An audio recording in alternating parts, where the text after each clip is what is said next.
everyone, Stephanie and Buddy here from the Denman Homestead. And today we are finally doing countertops. Well, I say today, it's tonight, like pretty late, because Buddy has been working late every single night for like the last month. Tonight we even had one of Caden's football games, which they won 30-0. Go Wildcats. But let me show you what Buddy's working on, and yeah, take a look. All right, so Buddy is working on installing the butcher block countertops. Now this is the underside of this section. So what he's doing is he's installing these metal plates on the underside that when you flip it, it's going to be on this side, and it's going to connect to that centerpiece. And then we're going to do the same on this side. So we'll flip this over, but essentially these will fit under here and connect the pieces together like a jigsaw puzzle of sorts. Aside from just connecting them with the metal brackets, we're also going to be putting some wood glue between the seams of the butcher block that connects to one another. And then we're going to be putting some construction adhesive, what is it? Yeah, construction adhesive down on the cabinet top base, like the top of the cabinets that can touch the underside of the butcher block, just to give it a little bit more stability so it doesn't ever shift. Because connecting all the pieces together is one thing, but making sure they don't shift off the entire cabinet base is important too. So that's what I'm doing. So he did pre-drill these holes before. He's not just screwing them in without pre-drilling, so that it doesn't crack the wood, especially these ones closer to the edge. Okay. Now, butcher block comes in all sorts of woods. This is a birch. This is birch wood. This is the cheapest one usually. Cheapest, yeah. Which, I mean, cheap is relative, right? Because yeah, it's still expensive. It's just the cheapest of butcher blocks. Yeah.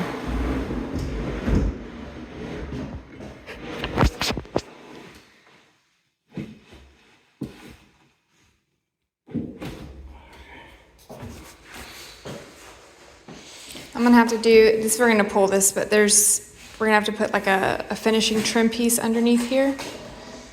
But this comes over this.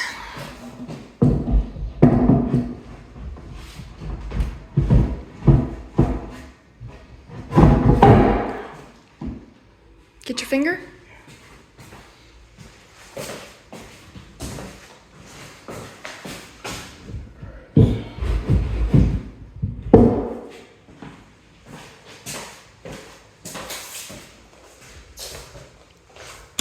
Does the light help?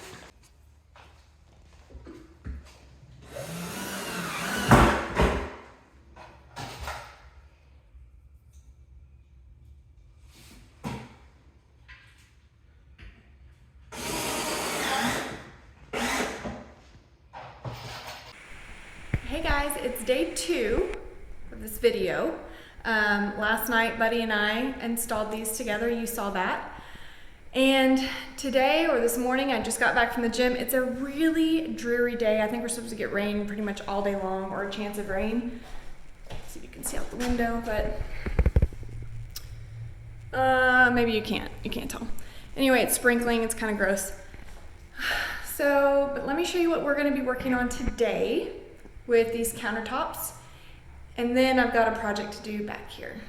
All right, so today, what I'm gonna be working on is anytime you have, I'm just gonna call it custom, okay?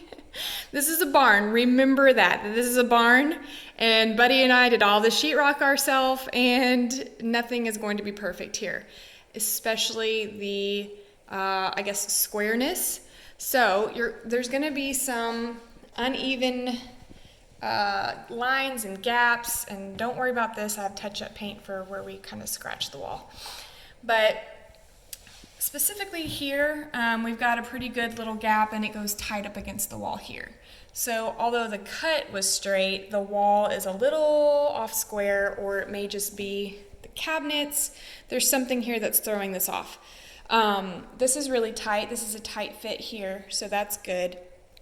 But what I was going to show you is that there's a little bit of a lip here in this hump. You can tell kind of right here. So a little bit. Down here is pretty level. Right here is pretty level. But in the middle here is a lip. And that could just be the way that this board was planed. But I'm going to get my sander out and I'm going to sand this down, try to make it a little bit more flush and even. But what I'm also going to do is I'm also going to put a little bit of a bead of glue, wood glue here, and fill this little bit of a gap in, because when I start to wipe this down, things are going to start to try to fall and get stuck in this groove, and I don't want that. So I'm going to sand this, and I'm going to put a little bit of a bead of wood glue, and I'm actually going to try to use some of the sanded bits to mix in with the wood glue to try to give it like almost like a wood filler. I'm going to use that with this little gap here.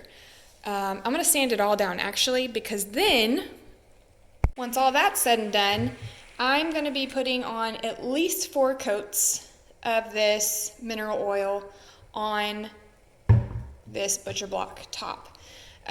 This center is going to be cut out eventually for the sink, but I'm going to treat it anyway, and then treat all of this wood with the mineral oil and just keep this on hand. So you can see here it's food safe. Used to preserve butcher block countertops. But you want to make sure that whatever you put on here is food safe, because not everything is food safe and things can leach into your foods that are harmful for you. Now, second thing, you saw that kind of big gap in the back. I need to put a backsplash here because things are going to splash up. That's what it's used for, backsplash, and you don't want it on your actual wall.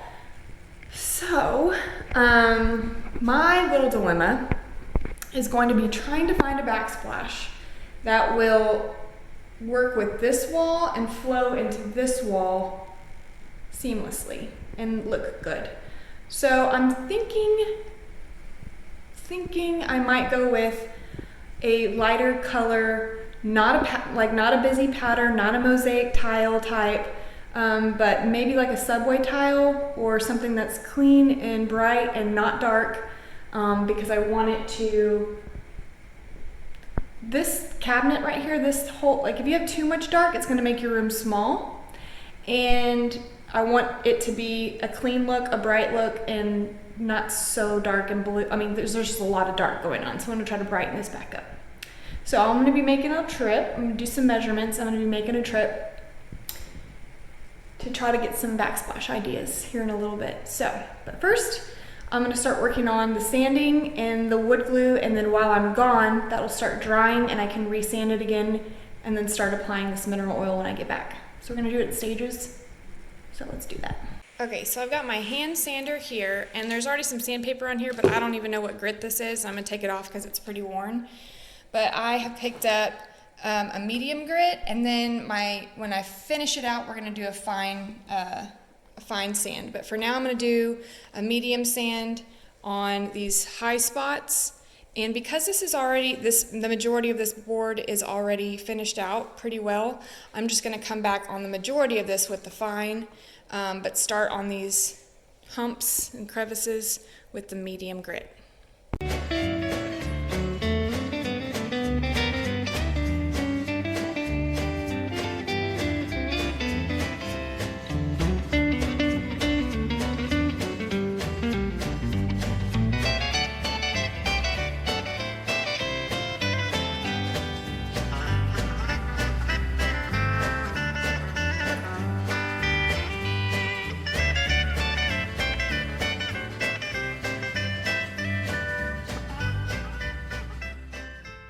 All right, so this is basically flush now. There's not a major ridge here like there was before, but there is still a gap.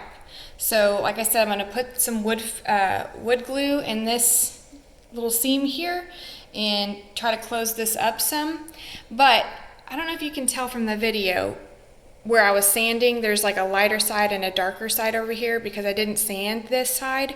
I'm gonna go ahead and just evenly sand this entire board because when I put the mineral oil on, I don't want it to basically have two different shades showing. So I'm gonna sand this completely and just make sure that it's all uniform in look so that when we put the oil on, it doesn't have two contrasting looks to it. Also, I'm going to be sanding with the grain, not against the grain. I'm going to be making sure that I'm not creating a different pattern in the wood than the natural look of it. So I'm going to be sanding this way. And then with this wood, because I was sanding up against it in this direction, I'm going to go back just on this edge and sand it this way, and then I'll come over again with the fine sander on the entire thing just to make sure it's uniform here. So that's what I'm going to be doing now. This is one of those trust the process videos because I took my filter off of my sander here, and when I put the wood glue in this crack, I sprinkled this sawdust that it caught over the glue, and I'm just basically coming back through, and I'm gonna just lightly, I even have a paintbrush here that I'm gonna just lightly kind of using the paintbrush or my finger, tap down into this glue and get this into the crack really well with the glue. And I'm basically making my own wood filler with the wood glue and the shavings. And then I'm gonna let this dry while I'm at the store looking for backsplash. And then I'm gonna come back and I'm gonna sand this off so that it's all even and uniform, and you won't see just a line of glue that's gonna stand out, and it should really help with the look of it once I get the mineral oil on the board and everything. So that's the hope and the goal. There's a little bit of a crack down here, so I'm going to put some more glue in that. And that's what I'm going to do. I'm just going to go through and do this, and then you'll see the rest later. You'll note that I did have a few of these little knots in the wood that I just put a little bit of glue in there as well. Some of them aren't too bad. But I'm also doing the same thing so that when I sand this down, it'll fill in and I won't get any like food or particles trapped in these little cracks. Okay, I'm back. And it's been a few hours. I went to Home Depot. I stood in the tile section for like an hour, no lie. Stood there, stared, walked around, looked, pulled some out, put it back. I'm not prepared for the backsplash yet. It's overwhelming for me at this moment in time. I was looking at, do I need to buy a wet saw? I really don't want to buy a wet saw for this because we bought so many tools just for small projects. I can't wrap my head around getting a wet saw or even renting one. So I was thinking about like other tools and diamond cutters and etchers, and then there was the grout and the thickness and all that. So I said, you know what? I'm just gonna wait on that. I'm gonna finish this, and then I'm gonna start on this over here, which is this little shelving thing that I think I talked to you guys about this, where we have this blind corner down here. So I'm gonna, instead of walling this all up, I'm actually gonna put like a built-in shelving unit here so I can use this as extra storage. Because the Lazy Susan cabinet would have intruded on the sink and it was just too wide. So this is gonna be like a shelving area. And then I got a piece of trim here to go underneath here to finish this out. So I got the materials for this. I'm gonna do this, and I'm gonna come back to this later after I do a little bit more research so I can wrap my head around what I actually wanna do, because there's a lot of options. I even thought about the peel and stick or the glue on type, which not knocking that at all, because I was definitely gonna go that route, and I may still. but the peel and stick ones aren't as thick as some of the tile options, which would make this gap right here where I can put like my fingers down in it hard to conceal. So, and I really don't want a thick bead of like caulk or anything.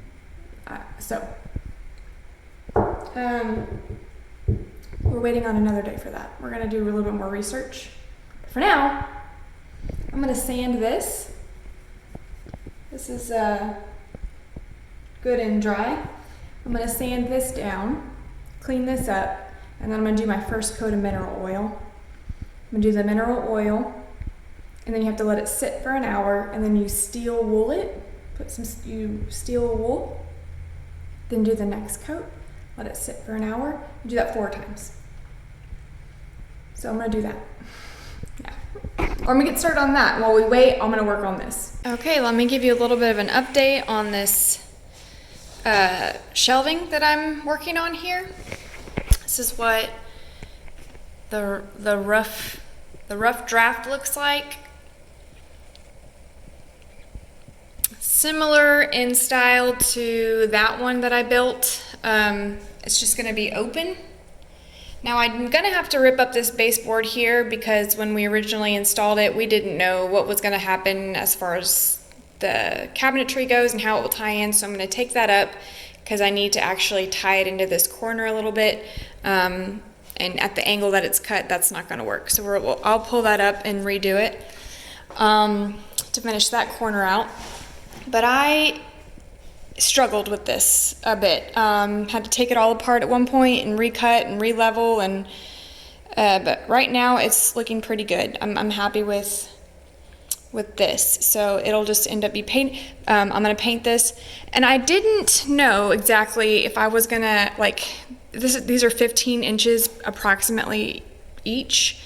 And I didn't know if I was gonna make it like a traditional bookshelf, but this is a super deep, this is 2 feet in. So I actually started thinking that this would be a really good spot to store my crock pots. Because as you know that I use a lot of crock pots for my soap making. So this actually is gonna probably work out really well to store my crock pots when I'm not using them. And that's gonna be great because I don't have a whole lot of storage here. Or storage options anyway. So I think that's what I'll use it for. So that's looking good. Okay, so a little bit of an update. I have that bottom trim on the cabinet. I'm gonna paint that. And I've got I'm gonna call this a crock pot nook roughed in. And I have put wood filler kind of in these joints, and then I'm going to sand it down whenever it dries. So I've got that storage unit built out. And I'm putting on my first coat of mineral oil, and as you can see, this side, this one butcher block side has 1 coat of mineral oil on it, and this is without oil.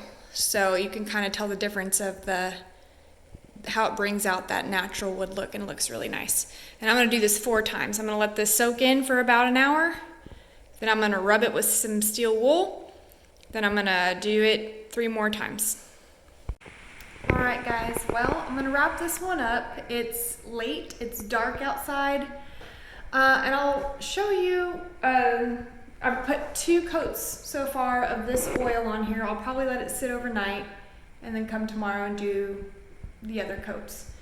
But I want your opinion, and please leave it in the comments what you think.